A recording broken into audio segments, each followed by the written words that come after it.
네, 안녕하세요. 퍼즈입니다. 옆에는 김프로님 나와 있습니다. 네, 안녕하세요. 김프로입니다.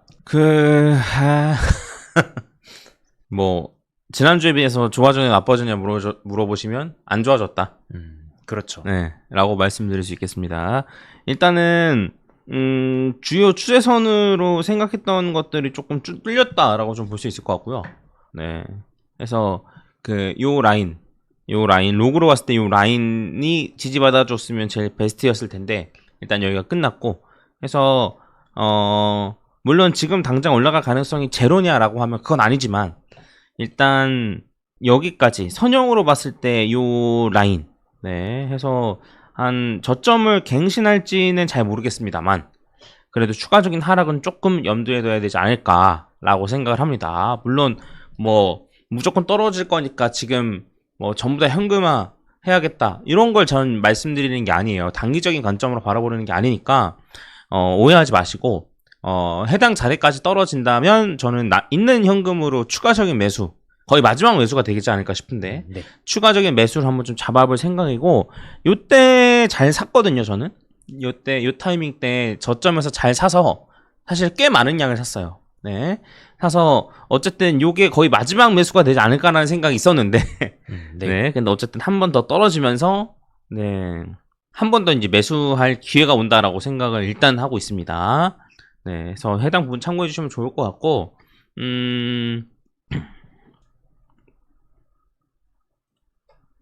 20주 이동 평균선이 뚫렸는지 안 뚫렸는지는 아마 이번 주까지는 봐야 될 것 같아요. 네, 확실히 뚫렸는지 안 뚫렸는지를 확인하려면 한 이번 주에 움직임이 어떻게 되느냐도 한번 좀 봐야 될 것 같긴 하고 그렇죠. 그리고 뚫린다라고 한다면 어쨌든 요 볼린저 밴드상 하단선까지는 좀 가능성이 있습니다. 열려 있습니다. 그렇게 되면 이제 이런 식으로 간다고 봐야겠죠. 그래서 중심선 아래로 떨어진 다음에 하단선 터치 이후에 다시 올라가는 우연찮게도 이때도 옆으로 횡보를 계속했었죠. 지금과 사실 거의 똑같죠. 그러니까 똑같다기보다는 횡보한다는 것 자체가 좀 지금이랑 비슷하다고 볼 수 있거든요. 네. 그래서 많이 상승 이후에 옆으로 횡보. 네, 그러면서 중심선 뚫고 떨어지면서 하단선 터치하고 올라가 버리는. 네. 지금 그게 33,000 그때죠? 이게. 28,000 여기가 28,000이고 여기가 3만. 네. 요때. 네, 해서 요때로 생각을 하시면 되지 않을까 싶습니다. 그래서 아쉽죠. 그러니까 이제 그 장기적인 상승 추세선과 장기적인 상승 추세선과 이런 게 다시 처음부터 다시 만들어야 되고 그리고 볼린저 밴드로 봤을 때 상승 추세도 다시 만들어야 되고 물론 20주가 아니고 30주 이동 평균선으로 본다라고 하면은 사실 뭐 중심선에서 지지받고 올라가는 뭐 걸로 좀 생각을 해볼 수도 있긴 한데 이걸로 따지면 아마 요게 20주 이동 평균선 하단선이랑 거의 일치할 거예요. 네. 네. 한데 그래도 지지받고 올라갔으면 베스트였을 텐데 이번에 그거를 다시 만들어야 된다는 거 다시 처음부터 만들어야 된다는 거 네, 이런 상황이라고 좀 보시면 될 것 같습니다.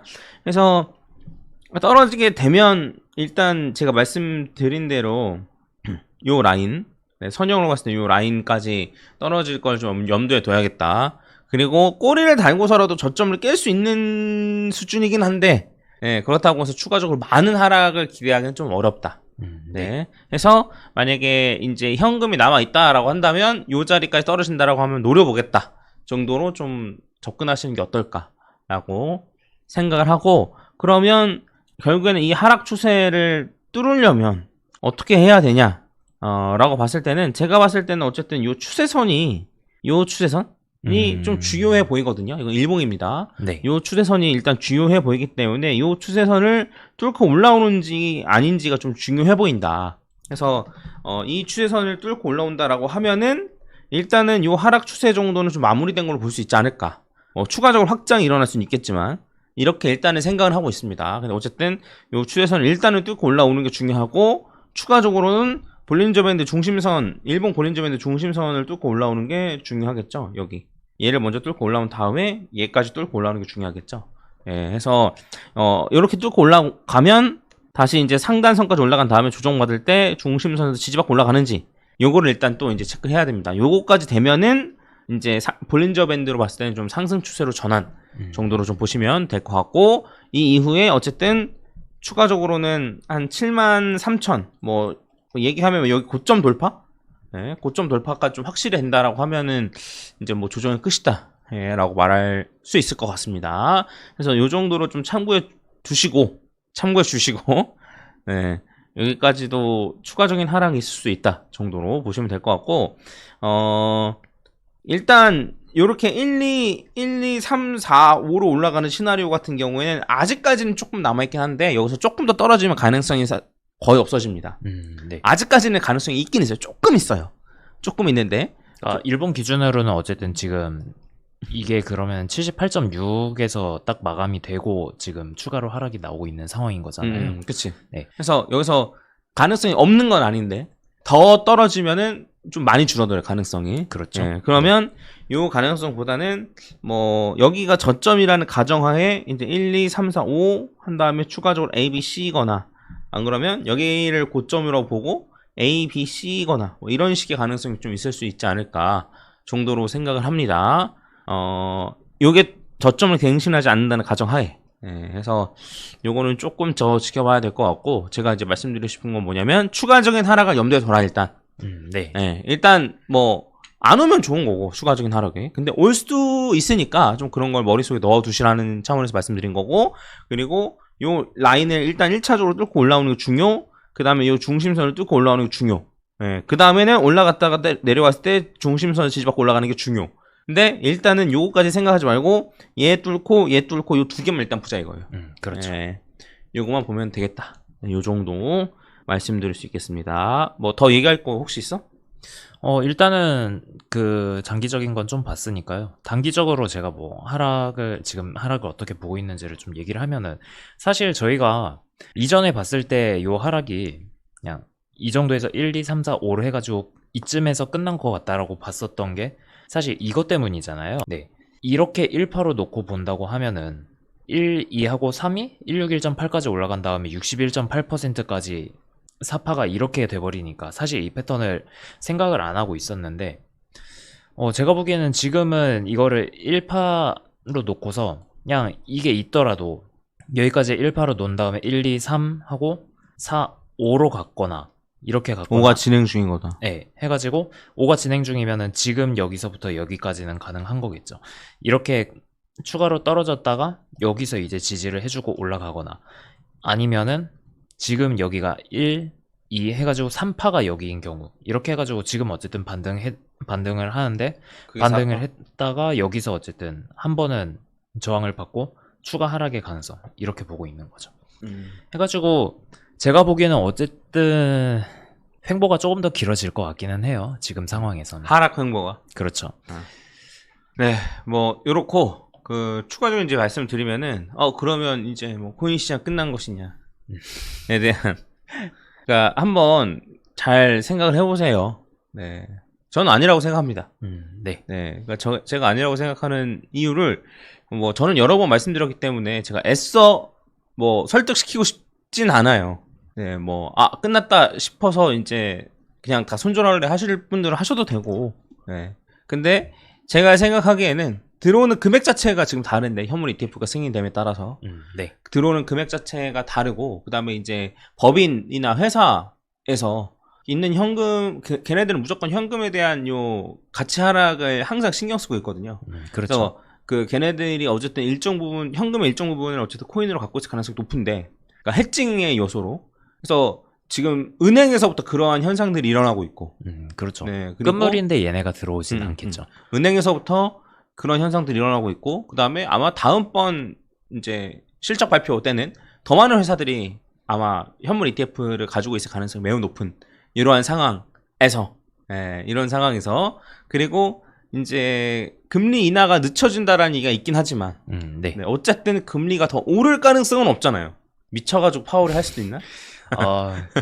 파월이 어디로 튈지 모르겠는데 그래도 가능성이 많이 적다고 봐야죠. 거의 없는 상황에서, 그러면 이제 어쨌든 동결 아니면 떨어지는, 금리가 떨어지는 수밖에 없는, 그러면 달러 인덱스는 떨어질 가능성이 높은, 그렇죠. 이런 상황에서 저는 이제 이번 장이 글쎄요, 저는 끝난 거라고 생각되지 않습니다. 네, 오히려 마지막 기회 혹은 마지막 개미털기, 물론 고난과 시련은 더 주겠지만 그렇다고 여기서 장이 끝이냐? 라고는 절대 생각되지 않아요. 그래서 저는 이러한 생각을 가지고 있다는 걸 한번 알아두시고, 네. 근데 그래도 아닌 것 같아.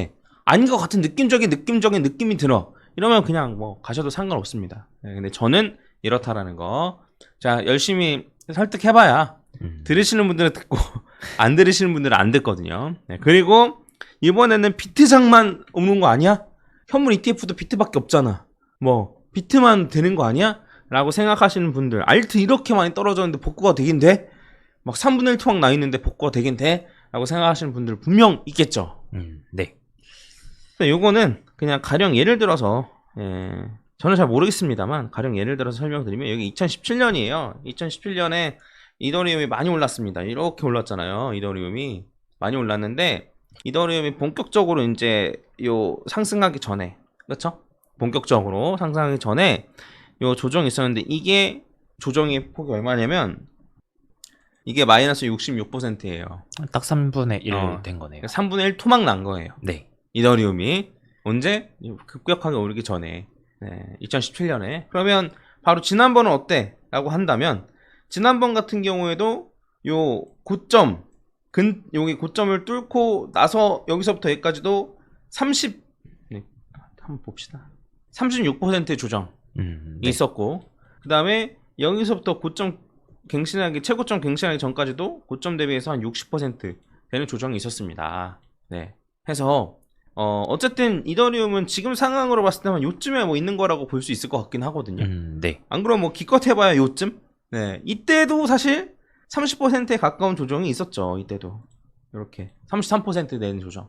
네. 해서 이더리움이 그럼 지금은 어떤가라고 살펴보면, 이때 올랐을 때 대비해서 많이 떨어졌을 때가 30%. 네. 그 다음에 지금 같은 경우에는 마이너스 한 16% 정도인 겁니다. 해서 이 정도 조정이 없었냐? 있었다. 이 정도 조정 이후에도 불장이 있었다 라는 걸 좀 저는 말씀드리고 싶었고, 이더리움이 이 정도였으면 다른 코인은 어떻겠어요? 그쵸?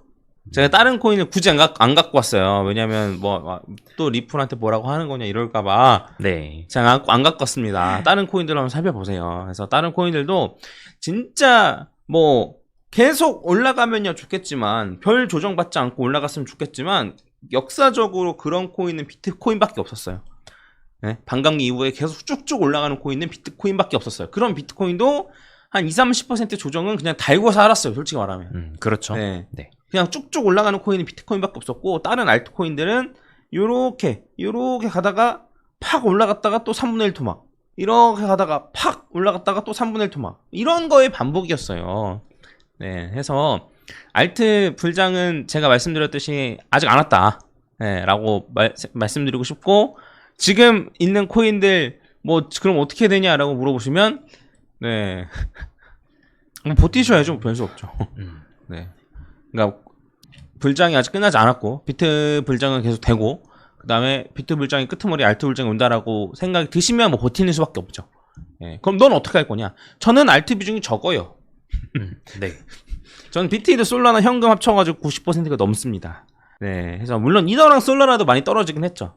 네. 근데 어쨌든 걔네들은 사실 뭐 그런 잡코인들만큼 많이 떨어진 것도 아니고, 네. 그 다음에 앞으로 망할 가능성도 낮고, 업비트 비싸면서 상폐될 가능성도 낮고, 그렇기 때문에 적절한 자리오면 조금 더 줍는 식으로 이제 진행을 하게 되는 거죠. 네. 그런 다음에 나중에 전 갈아타겠죠. 비트코인 비중 낮춰가지고, 이더리움 비중 낮춰서 잡코인으로, 아까 전에 말씀드렸던 그 폭발적으로 오르는 타이밍을 잡기 위해서 노력을 하겠죠. 물론 100% 확실하게 잡는다, 이런 얘기는 못 해드리겠지만, 네. 그래서 저는 이렇게 보고 있습니다. 시장을. 그 코인 불장 끝났냐? 이번 상승은 끝났냐? 라고 물어보시면 아니요. 네, 안 끝났습니다. 라고 말씀드릴 수 있을 것 같고, 저는 사실 그냥. 네, 저는 이렇게 생각하고 있고, 그 다음에 그럼 알트는 다 망한 거냐? 요번에 비트만 오르냐? 라고 하면 당분간 비트만 오르는 타이밍이 올 거예요, 오긴. 네. 근데 그렇다고 해서 알트가 안 오르는 건 아닐 거다. 네, 이런 얘기를 좀 드리고 싶습니다. 그러면 이런 기회에 알트만 사는 게 좋겠다, 떨어질 때 알트 사면 개꿀이네 라고 생각하시는 분들은 진짜 내가 미쳐버리겠다. 네. 아니 뭐 사도 되긴 되죠. 더 오래 버틸 수 있으면. 그러니까 네. 한 1년 정도 버틸 수 있으면은 괜찮습니다. 뭐 맞아요. 네. 자, 그냥 뭐 맹목적으로 뭐 된다, 네. 그냥 뭐 희망으로 가져라, 뭐 이렇게 얘기하는 것보다는 제가 보고 있는 관점에서 한번 말씀드렸으니까, 여러분들도 제 말을 맹목적으로 믿지 마시고, 한번 본인이 생각했던 근거, 어떤 유튜버가 그랬다라는데, 뭐 얘가 저랬다는데, 이거 믿지 마시고 본인이 직접 한번 찾아보세요. 네. 네, 찾아보시고 한번 본인이 근거를 좀 쌓아보시고 그런 걸 통해서 의사결정을 잘 하시면 좋을 것 같습니다. 네, 이상 마치겠습니다. 감사합니다. 네, 감사합니다. 김프로였습니다. 좋아요 한 번씩 눌러주세요.